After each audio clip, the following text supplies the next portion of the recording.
but you got to try and see if you can knock that one down. Next up, we take a look at Bruce Klein. Very young rider, second-year elite, coming from 14th at St. Anne. Great finish there. A little bit of rain did affect that race.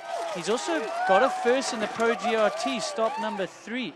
So a young American racer looking to take in the footsteps of Aaron Quinn.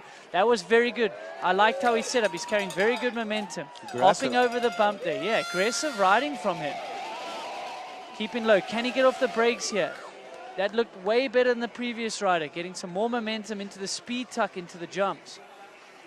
Well, it looks fast. Let's see if that transpires to actually being fast, and we'll check the split on him right now. As Bruce Klein. This is looking good. He should be up here, looking to get ahead of the 223 split. Coming into the boneyard. He is up. Oh, yeah. Holding the high line, 2.7 seconds up. This is a great run getting put together by Bruce. How is he going to... Holding that tight line, missing all the rough dust. Very good line there as well, holding good speed. Squashes over the road gap. Well, you said line choice is important, and Bruce Klein having great line choices here. He is up right now. Yeah, I like his technique. Very planted on the feet. Heels are nice and low. Well, here we go. Bruce Klein, can he do it? Time ticking away. Oh, he's done it. 3.49 up. First place for Bruce Klein. Great run from the young American. Only his second-year elite, coming off 14th at St. Anne. He's also won a Pro GRT, so we know the man can ride. Up and coming. Nice. He shows it right there. Well, he'll take over the top spot, and he'll head on over to the hot seat. Bruce Klein, 14th in Mount St. Anne, and coming out, snagging the #1 spot right now with the time to beat. Well, Dakota Norton made a name for himself when he won the dual slalom a few years back, and he's just been trying to really recapture what happened for him back in 2015. Not able to quite get it done. We'll have to look to next year for Dakota Norton on Crankworx. Brandon Fairclough up for you next. 9th in Innsbruck DH, 10th in Rotorua DH. Coming off 11th place qualifying in Mount St. Anne. I bring up the qualifying. Brendan has not had the season we all expect from him. He's capable of way more. He's 2 seconds back. He needs to push harder here. That often happens in downhill. You'll be riding well, but things just don't go your way. The skilled rider on flat pedals. New line there, holding the tight line there. Committed. Opting to hop, but it is more of a challenge, this track. It's so rough, and there's so many square edge bumps. You have to drive your heels into the ground on flat pedals to keep them on. And that means you're going to push the back wheel into those holes even more than a guy that can be lighter when he rides clips. Bruce Klein watching Brendan Fairclough come down now. Not going to be able to challenge that time. He was, what, 2.5 back on that one split. So one of our favorite riders to watch at Crankworx.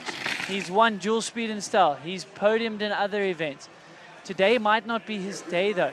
Holding that middle line, very smooth through there. One of the most flamboyant, stylish riders on a bike. But he has the speed to show it. It's just not delivering to the expectations we all want from him. Well, here we go. Brendog coming towards the bottom here.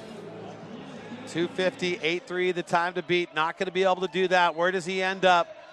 6th place for Brandon Fairclough. Prize right there, Needles, in your eyes? A little bit of a surprise, but what a smoking run. We know he's got the capabilities. Only the second-year elite, coming off some good results. He has won a Pro GRT before, so we know he's got speed. We just weren't sure we're going to see it today. Ahead of some big hitters already. But then you also got your top 10 guys coming up too for this. We'll see how that goes. But yeah, he was carrying a lot of speed all the way down the track. Let's catch up with Hannah Bernard standing by with our current leader, Bruce Klein. Hannah.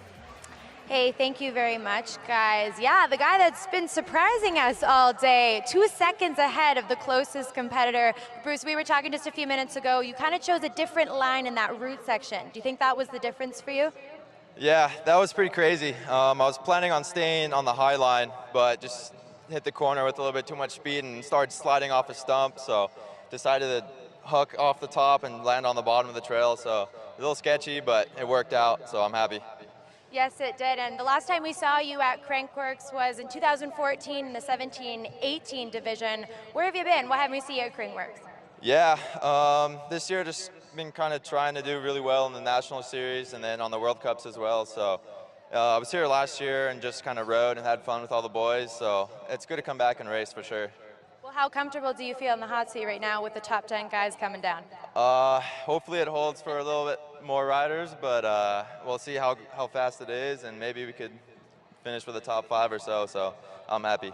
All right, well, we hope to see you at future Crankworx, guys. Bruce Klein sitting in the hot seat right now. Well, Hannah talked about